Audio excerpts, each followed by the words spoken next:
भारतीय real estate बाजार में आजकल कुछ बहुत ही अजीब चल रहा है। एक तरफ एक आम इंसान के लिए घर खरीदना बस एक सपना ही बनता जा रहा है, और वहीं दूसरी तरफ करोड़ों के लग्जरी घर हाथों हाथ बिक रहे हैं। तो आखिर ये हो क्या रहा है? ये विरोधाभास है क्यों? चलिए आज इसी को समझते हैं।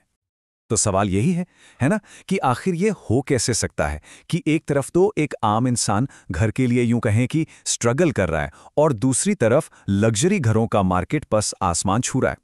चलिए इस पहेली को एक एक करके सुलझाने की कोशिश करते हैं। तो देखिए, बाजार की कहानी ना एकदम दो हिस्सों में बटी हुई है। एक तरफ है मिडिल क्लास, जिसके लिए घर खरीदना एक संकट जैसा बन गया है, घर पहुंच से बाहर होते जा रहे हैं। और दूसरी तरफ लग्जरी सेगमेंट में एक जबरदस्त उछाल देखने को मिल रहा है। सवाल यह है कि ये दो अलग अलग दुनियाएं एक ही बाजार में एक साथ कैसे चल रही हैं। तो चलिए सबसे पहले उस आम खरीदार की कहानी को समझते हैं। आखिर वो कौन सी वजह है कि आज एक अच्छा डिसेंट घर खरीदने का सपना बस सपना ही रह गया है। तो इस संकट के पीछे ना तीन बड़ी वजहें हैं। पहली, बढ़ती ब्याज दरें, मतलब होम लोन लिया और ईएमआई का बोझ बढ़ गया।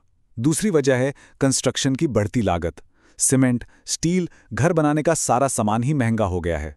और शायद सबसे बड़ी वजह यह है कि बिल्डर्स अब आम लोगों के लिए घर बनाने में उतनी दिलचस्पी नहीं दिखा रहे जितना अमीरों के लिए आलीशान घर बनाने में दिखा रहे हैं। और इन सब का नतीजा क्या है? नतीजा ये है कि एक नौकरी करने वाले इंसान के लिए एक ठीक ठाक सा घर खरीद पाना भी अब लगभग नामुमकिन सा लग रहा है। और ये कहानी सिर्फ मुंबई दिल्ली जैसे बड़े शहरों की नहीं है, अब तो टियर 2 शहरों में भी यही हाल है। अच्छा, तो अब सिक्के का दूसरा पहलू देखते हैं। एक तरफ आम आदमी स्ट्रगल कर रहा है, तो फिर सवाल ये उठता है कि ये करोड़ों के घर खरीद कौन रहा है और क्यों? चलिए इस लग्जरी बूम के पीछे की दुनिया में जरा झांक कर देखते हैं। और ये आंकड़े देखिए जरा, मतलब सच में हैरान करने वाले हैं। एक तरफ अफोर्डेबल घरों की बिक्री सुस्त पड़ी है, और दूसरी तरफ लग्जरी घरों की बिक्री ने तो सारे रिकॉर्ड तोड़ दिए हैं, सचमुच आसमान छू रही है। ये जो विरोधाभास है ना, वो और भी गहरा होता जा रहा है। तो सवाल है, इस तेजी के पीछे है क्या? देखिए, इसके भी तीन बड़े कारण हैं। पहला तो ये कि देश के जो सबसे अमीर लोग हैं, जिन्हें हम HNIs कहते हैं, वो शेयर बाजार के उतार चढ़ाव से बचने के लिए रियल एस्टेट को एक सेफ इन्वेस्टमेंट की तरह देख रहे हैं। दूसरी बात, ये घर अब सिर्फ रहने की जगह नहीं है, ये एक स्टेटस सिंबल बन गए हैं, बिल्कुल किसी महंगी लग्जरी कार की तरह। और तीसरा कारण, विदेशों में रहने वाले भारतीय यानी NRIs और बड़ी बड़ी कंपनियां, वो भी भारत में जमकर प्रॉपर्टी खरीद रही हैं। तो अब हम उस पॉइंट पर पहुंच गए हैं जहां ये दोनों अलग अलग कहानियां आकर मिलती हैं, और यहीं पर वो आहा मोमेंट है जो इस पूरे विरोधाभास की गुत्थी को सुलझा देगा। और इसका जवाब छुपा है एक कॉन्सेप्ट में, जिसे कहते हैं के शेप्ड रिकवरी। अब ये क्या है? जरा अंग्रेजी के अक्षर के बारे में सोचिए।